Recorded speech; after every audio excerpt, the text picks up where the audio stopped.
හරි. පුතේ මෙන්න දීලා තියෙනවා රූපේ. එතකොට මේ රූපේ තොරතුරු ලකුණු කරලා දීලා තියෙනවා ගාණ කියන්නේ මේමයි.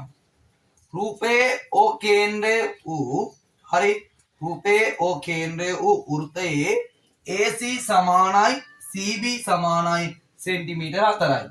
එහෙනම් කේන්ද්‍රය O වෙන වෘත්තයක් තියෙනවා. එහෙනම් මෙන්න කේන්ද්‍රය O.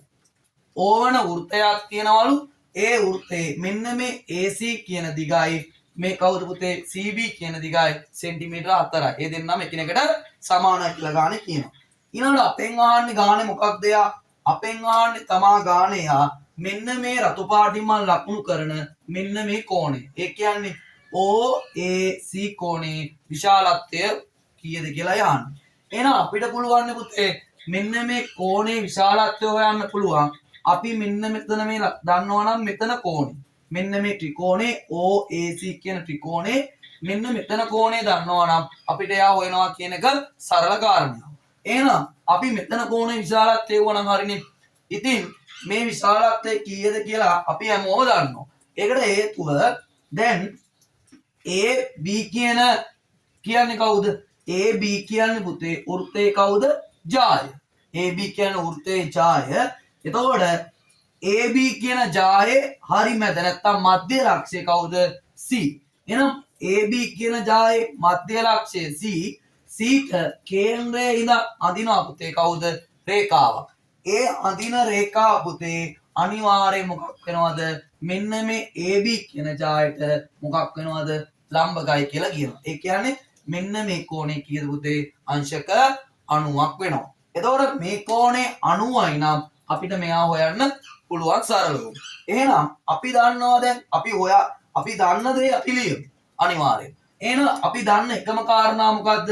මෙන්න මේ AB කියන ජායේ මධ්‍ය ලක්ෂය C මධ්‍ය ලක්ෂයට අඳිනවා කේන්ද්‍රයේ ඉඳන් රේඛාවක්. ඒ අඳින රේඛාව ජායට මොකද වෙන්නේ පුතේ?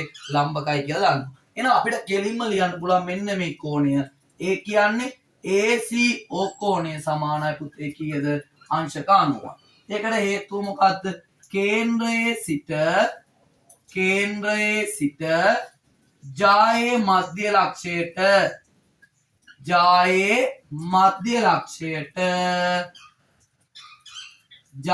මධ්‍ය ලක්ෂයට අඳිනු ලබන රේඛාව ජායට ලම්බක වේ. එහෙනම් ජායට ලම්බක වේ. ඔන්න යා අංශක 90ක් කියලා අපි දැන් හොයාගත්තා. එහෙනම් දැන් මම සලකනවා මෙන්න මේ ත්‍රිකෝණය. කවුද ත්‍රිකෝණය? OAC ත්‍රිකෝණය සලකා. OAC ත්‍රිකෝණය සලකා මට කියන්න පුළුවන් මෙන්න මේ කෝණේ හොයන්න ඕනේ. ඒ කෝණේනේ OAC කෝණය. එහෙනම් OAC කෝණේ ධන මෙන්න මේ කෝණේ කීයද පුතේ? අංශක 90යි ධන මේ කෝණේ කීයද පුතේ? අංශක 50යි. ඔය තුන් දෙනාම කියන්නේ කවුද පුතේ? මේ පොඩි OAC ත්‍රිකෝණේ නැත්තම් මෙන්න මේ කුඩා ත්‍රිකෝණේ අභ්‍යන්තර කෝණ. ඒතර අපි දන්නවා මේ අභ්‍යන්තර කෝණවල එකතුව කීයයිද? අංශක 180යි. එහෙනම් අපිට යා සමාන කරන්න පුළුවන් 180ට. හේතුව මොකද්ද? ත්‍රිකෝණේ අභ්‍යන්තර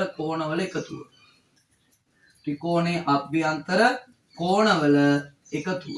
එහෙනම් ඔන්න යාට අපි සමාන කරා. එතකොට මෙතනින් එනවා OAC. මෙතන ධන 90යි ධන 50යි කියන්නේ පුතේ කීයද? ධන 140 සමානයි පුතේ කීයටද? 180ට. එහෙනම් අපි දන්නවනේ OAC සමානයි ධන 140 එහා පැත්තට යද්දි ඕනනම් අපිට පුළුවන් මොකක් කියලා ලියන්නද? ඍණ 140. එහෙනම් කෙලින්ම අපිට ගන්න පුළුවන් OAC කෝණවල විශාලත්වය කීයද? අංශක 40ක් කියලා ගන්න. ඒතර අපි අලුතෙන් ඉගෙන ගත්තේ මෙන්න මේ කෝණයේ අංශක 90ක් කියන කාරණාව.